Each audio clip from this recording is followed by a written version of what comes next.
Benvenuti a questo approfondimento dedicato a un tema tanto affascinante quanto, ammettiamolo, un po' insidioso, il linguaggio figurato. Oggi l'obiettivo è dotare chi insegna le lingue di una comprensione profonda del perché le espressioni idiomatiche siano il vero segreto per raggiungere la fluidità e, soprattutto, di come insegnarle in modo super efficace. Non ci concentreremo su una lingua specifica, ma esploreremo metodologie testate e universali per trasformare questo scoglio in un potente strumento didattico.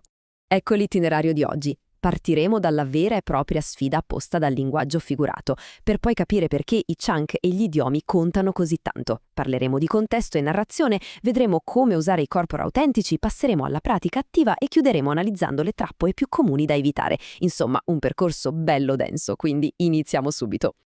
Il punto di partenza è proprio la sfida del linguaggio figurato e il motivo per cui gli idiomi sembrano infrangere tutte, ma proprio tutte, le regole. È fondamentale riconoscere che queste espressioni creano un vero e proprio muro per chi apprende una nuova lingua e punta a una padronanza professionale. La logica grammaticale classica in questi casi alza le mani e si arrende. Pensiamo a un classico esempio visivo. In inglese l'espressione piece of cake, che letteralmente significa una fetta di torta, indica in realtà un compito facilissimo, esattamente come in italiano diremmo un gioco da ragazzi o bere un bicchiere d'acqua.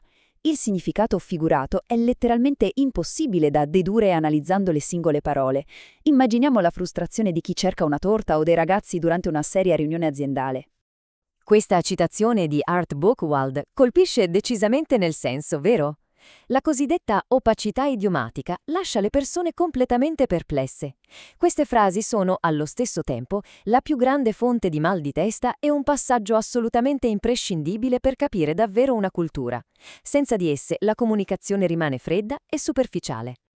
Passando al secondo punto, andiamo a esplorare perché le espressioni idiomatiche e i chunk linguistici sono il vero collante della comunicazione autentica.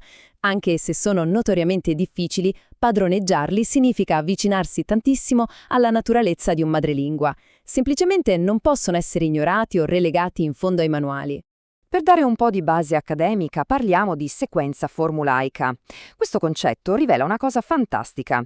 Le espressioni idiomatiche non sono anomalie isolate, fanno parte di una categoria immensa di blocchi linguistici. La mente umana elabora il linguaggio naturale pescando questi blocchi preassemblati direttamente dalla memoria, senza dover costruire la frase parola per parola tramite la grammatica. E questo linguaggio formulaico copre uno spettro vastissimo, va dai semplici intercalari come «sai cosa intendo», agli avvisi pragmatici come «scusami», fino ad arrivare agli organizzatori del discorso e ai modi di dire veri e propri. Introdurre gradualmente questa varietà in classe aiuta ad assimilare il ritmo naturale, quasi musicale, della comunicazione quotidiana. Questo ci porta alla terza tappa, contesto, cultura e storie, ovvero come ancorare saldamente il significato usando la narrazione. Dimentichiamo per un attimo la memorizzazione meccanica e vediamo come un contesto ricco possa fare veri e propri miracoli per la comprensione. Esiste una procedura formidabile in 4 fasi nota nella ricerca come elaborazione etimologica. L'idea è semplice ma potentissima. Invece di assegnare una lista di frasi da imparare a memoria, si racconta l'origine affascinante e letterale dell'espressione, per poi collegarla al suo uso moderno. È un modo fantastico per accendere l'interesse e agganciare la memoria a lungo termine. Immaginiamo ad esempio di spiegare l'espressione elefante bianco. Si racconta che fosse un dono sacro del re del Siam, ma il cui mantenimento costava così tanto da portare alla rovina finanziaria chi lo riceveva.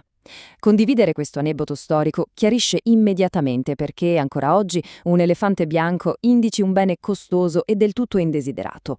Una volta sentita questa storia, l'espressione si fissa nella mente in modo indelebile. Ora facciamo un passo verso le metodologie più moderne, esplorando il quarto capitolo, l'uso dei corpora autentici. Si tratta di un vero cambio di paradigma, perché significa sostituire il nostro istinto con i dati oggettivi sull'uso reale della lingua. 100 milioni. Un numero pazzesco, non è vero? Rappresenta il conteggio delle parole del British National Corpus. Che si stia insegnando inglese, spagnolo, francese o qualsiasi altra lingua, appoggiarsi a questi enormi archivi di testi scritti e parlati rivela come le parole vengano usate nel mondo reale, ben lontano dalla pura teoria dei manuali. E i dati spesso e volentieri smontano le nostre convinzioni. La sola logica grammaticale potrebbe far pensare che associare un avverbio formale a un certo aggettivo sia corretto per analogia.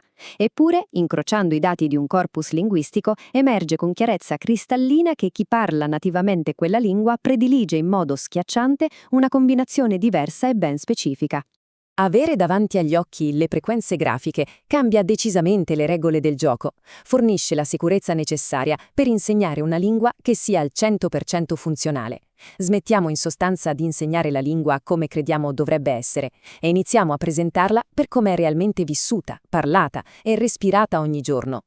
Arrivati alla sezione 5, è il momento di passare dalla teoria all'azione, supporti visivi e pratica attiva, perché una volta che abbiamo i dati e le storie pronte da raccontare, serve l'implementazione pratica per cementare l'apprendimento.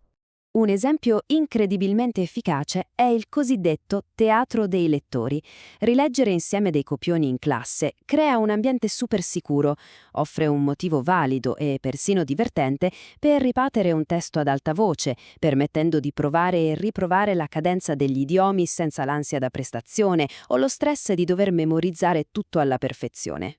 Ci sono poi moltissime altre strategie collaborative, dal far riscrivere frasi letterali trasformandole con gli idiomi, alla creazione di un coloratissimo muro delle espressioni. E a questo proposito, piattaforme innovative come idiombridge.com rappresentano un asso nella manica. Forniscono strumenti eccellenti sia per chi insegna in presenza sia online, perfetti per supportare e arricchire i programmi didattici già esistenti, rendendo l'inclusione di queste espressioni incredibilmente fluida ed efficiente. Siamo giunti al nostro ultimo capitolo: affrontare gli errori comuni per trovare il giusto equilibrio. Prima di chiudere, è davvero vitale guardare in faccia le insidie che si nascondono quando si cerca di inserire queste frasi colorite nei piani di studio. Il rischio numero 1 ha un nome scientifico, ma che rende bene l'idea: l'idiomatosi. È assolutamente essenziale ricordare sempre a chi apprende di non cadere in questa trappola. Inserire frasi fatte a sproposito, solo per il gusto di usarle o per tentare di sembrare più esperti, finisce in realtà per distruggere gravemente la naturalezza della comunicazione. Da questo rischio nasce un acceso dibattito accademico. È meglio un approccio proattivo, dove si selezionano e insegnano le espressioni, o uno retroattivo, dove si spiegano solo quando emergono organicamente? Sebbene l'approccio retroattivo prevenga il sovraccarico, la ricerca suggerisce fortemente che un metodo proattivo, se guidato con attenzione e concentrato pesantemente sul giusto contesto, porti in assoluto ai tassi di successo più elevati. Per concludere questo approfondimento, lasciamo sedimentare una riflessione fondamentale. In che modo passare dal vecchio studio di parole isolate all'esplorazione di questi chunk linguistici così ricchi trasformerà la didattica del futuro? Insegnare gli idiomi, alla fine dei conti, non è un semplice esercizio di memoria, è la vera chiave per sbloccare il sapore, il colore e l'anima stessa della comunicazione umana. Ed è il passo decisivo per vivere davvero una lingua e non limitarsi semplicemente a studiarla.